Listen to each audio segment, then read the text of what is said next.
What is that? Goes through the The atmosphere. quantum or the Yeah. collider, The hadron quant- collider. He's putting all the artists into the quantum collider, Comes out and as his his work. painting come out at the other end. Yeah, my artist statement says, imagine that you were in a museum and you could just throw random shit into the Hadron Collider, and you get like these light speed explosions that then would create different images and different stories, and yeah. And it really does work on your work. I mean, Japanese and Chinese art, and mixed with Inca and European and French scenes of everyday life. yes. So is one reason to come to Azul for the art history is because of the fact Camille went to the Beaux-Arts Academy, or is there some other artistic No, kind I of was statement? trying to think, what is a mind-blowing experience that I could expose my students to? And I really think this is one of the most beautiful artworks, just this house and you guys and everything that is anywhere around here, you know? So my idea was this would be much more exciting than taking them to the Asheville Museum of Art, you know? It's true. And I also like the idea that there's always a sense of making art that you're making something that is for sale or that's an object to be traded and transformed. But in your case, you've made an artwork that's a living artwork where people meet and gather, come up with ideas, come up with social ideas of how to treat the local ecology and all of that, you know? So I think art shouldn't be selfish. I think it should be generous, and I think your artwork is generous, you know? And so that's kind of the underlying idea of why I thought it would be better to do something like this than your standard museum trip or gallery because we trip. focus so much on like these like big like museum paintings in that class. It's nice just like there's so many other kinds of art out there that are more like personal and like small scale that are important to the Yeah, or, you know, this is an artwork you sit in, you come to it, you gather. I don't see it as, it's just another kind of artwork, you know? But I think, Definitely still gives you that, like, whoa. feeling. yeah, Like, wait till we you look yeah. around and Camille shows us all our magical spots in this place. You'll be blown away. Oh, sure. And one of the things that has always impressed me was that for somebody to have a vision for that long, to hold it, the vision and collect everything to do it for years and years and years and years and never lose it. I mean, a lot of people start things, they have a great idea, but, you know, a few years down the road, they're like, I don't think I want to do this anymore. But that kind of focus, 40 years or whatever it is, 46, yeah. it's going to happen if you have that kind of focus, no matter what you're doing. And slow is okay. Come back. And slow is okay. Oh yeah. Because we are in a society that say fast, fast, fast, fast. And I think it's detriment to the human being. So, and we can't do that kind of stuff fast. And so it's frustrating because, you know, then you try to compare yourself. And then at the end of 1 year, you may have only very small things to show. And it's discouraging. I think a lot of people are abandoning because of that. I think so too. And it's sad. Abandoning art? Yeah, I mean, it's take time abandoning, you know, whatever they intend to do, you know, at that point. And then also the pressure to make money with it. Oh yeah. That. You know? And to make money, you have to produce.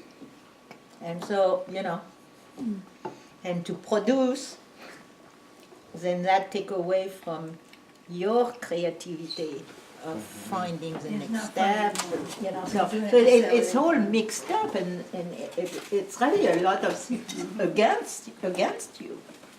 And then I feel- ultimately all that work so that someone can buy your work and hang it in their house and show off that they can afford a sculpture or a painting or a, you know, And it Well, all but seems- those aren't the only ways to model the arts either. That's right.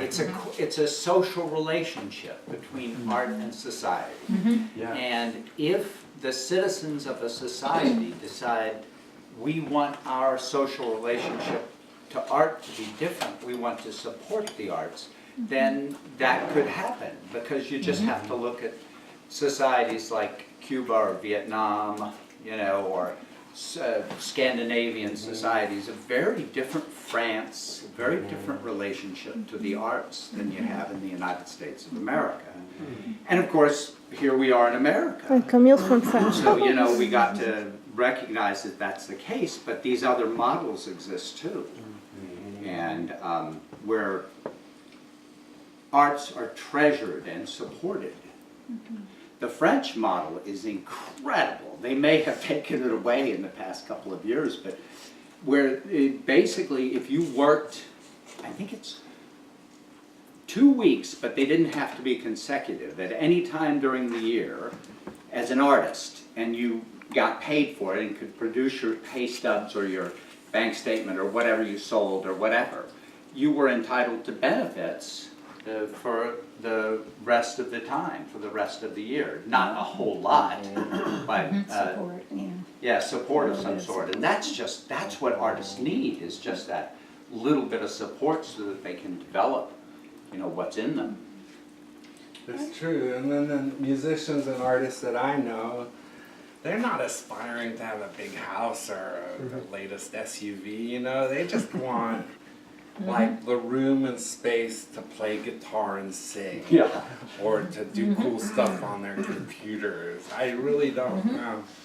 And I don't think production is always a bad thing in art. Like I work in fiber art at the college, so I do a lot of weaving, and I do felting. I felt little animal sculptures and things, and I really like thinking about the fact that somebody is going to look at this in a store and they're going to like it so much that they're going to pay money for it, and then they're going to enjoy it.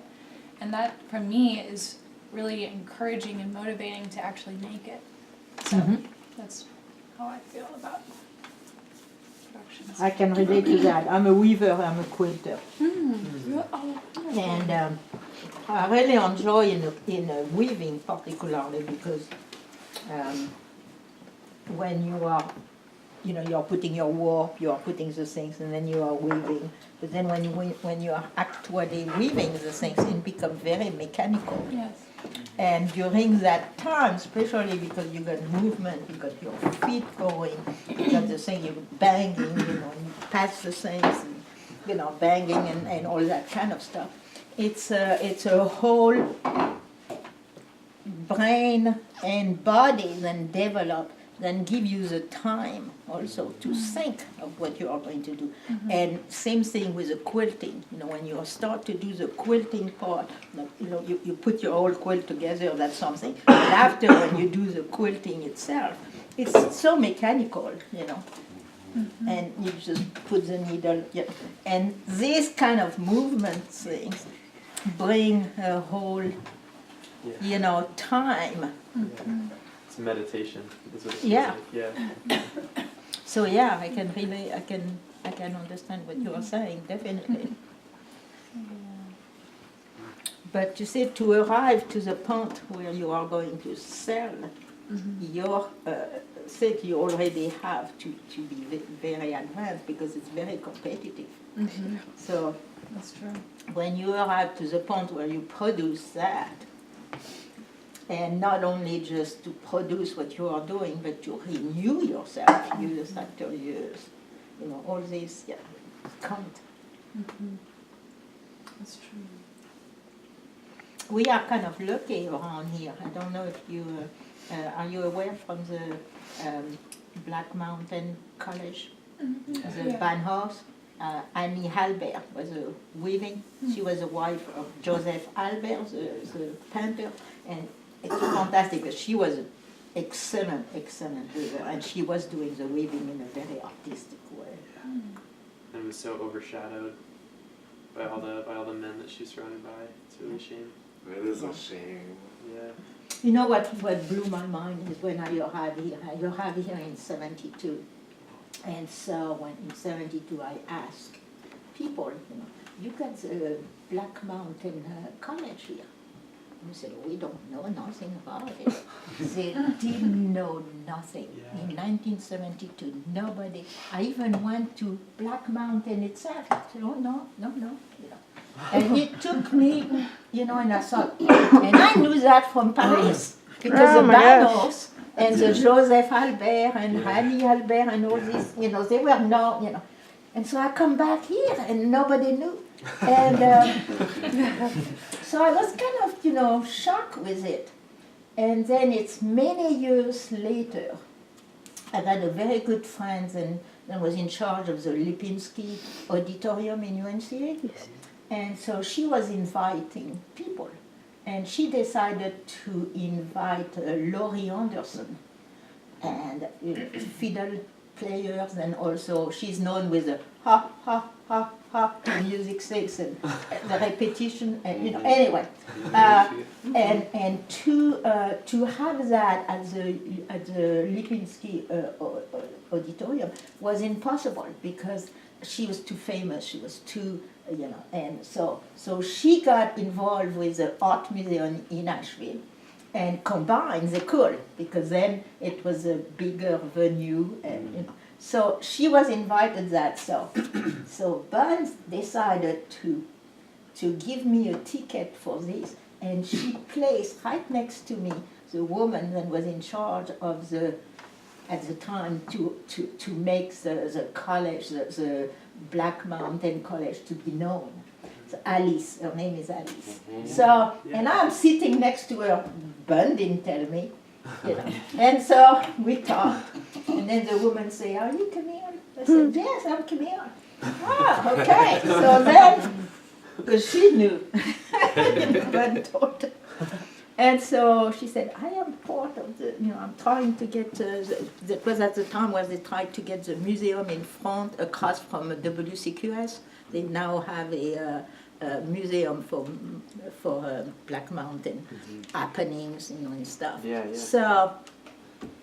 So Alice was talking to me, and so I told her in 1972, and that was, that was past 90s. It was close to 2000. When, so it was very interesting. Then we were talking forth and back, and now it's starting to be known. And now you get books and you get all kind of stuff. So it's kind of nice. But in the 70s, you did.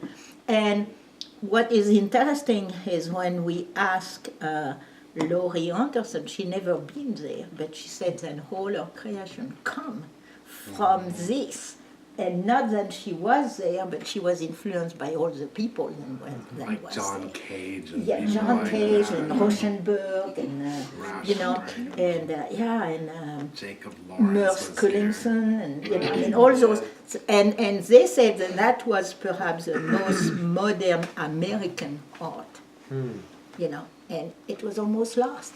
Yeah. And it was just, almost ignored. Yeah. And of course, when they were in school, they were in that little cove, and it was probably very insulated because their neighbors were just tobacco grower. Right. Yeah, and they were just a bunch of hippies up in the mountains. Exactly. Yeah. For the local people, they were probably very strange. So are you saying that And they John Cage, the incorporate music guy, and sound and Rauschenberg, what, the Black costumes. Mountain College? Yeah. John Cage? Yeah. Yeah. Joseph Albert, and I mean, That's all those people, crazy. and something Olson, the writer, and I don't know all the A names. bunch of writers, I can't remember Yeah. their names. The but one is Olson, Yeah. O-L-S-O-N. Tilly Olsen? We took a Black Mountain College class last semester, actually. Yeah, Okay. Yeah, philosophy it was of art at amazing. Black Mountain. Yeah, it was incredible. And then this semester I helped with we built the Trojan horse. Do y'all know about the Trojan Yeah. I horse? saw it outside. On that, yeah. Yeah. I saw a picture. Yeah. So Uh-huh. in 46 they built a Trojan horse, and this year for the rehappening, for 3 students and a teacher, we all built a new Trojan horse. It was like Cool. 14 It is feet amazing. tall. It had, it Yeah. looked, It's it huge, looked yeah. like it had sod on it and stuff like that. I mean, I don't know, it looked as if it were like a landscape installation. Oh whoa, not And there was ours. someone riding on it. Oh, so you saw on the cover of the newspaper? Yeah. So that's the one from 1946, and that's John Varda. John Varda on the horse. Okay, I thought that was y'all's. No, yeah, that was the original one. Yeah, Oh, we have no, to see that. ours is interesting. It's like that one is very. It's like a tube with like sticks coming down and then a head sticking straight up. Yeah. And ours is a bit more horse looking. We tried to Horsey. like hexagons of more different sizes equine. to kind of shape out the body, and the legs are more formed. So you're saying yours is better? Yeah, according to reviews, It's different, it's better material science, it's Yeah, an right. advance of art in the material realm. totally. Yeah, but it was such a fun project to work on. Oh man, and it was cool to like take that class and then immerse myself in that. Yeah. And another one was a Buckminster Fuller. Oh, that's right. I knew he He's was hanging out crazy. here. He was right there. Yeah, I wrote a paper on him. Yeah, You very. did? Yeah. An energy spot on our planet, wasn't it? Oh, yeah. Yeah, no, it's And they were so much avant-garde. I mean, it was just, constant Merce- innovation. yeah, Merce Cullingham, you couldn't even, I mean, he defined gravity with his dancing, right? True. That guy was crazy.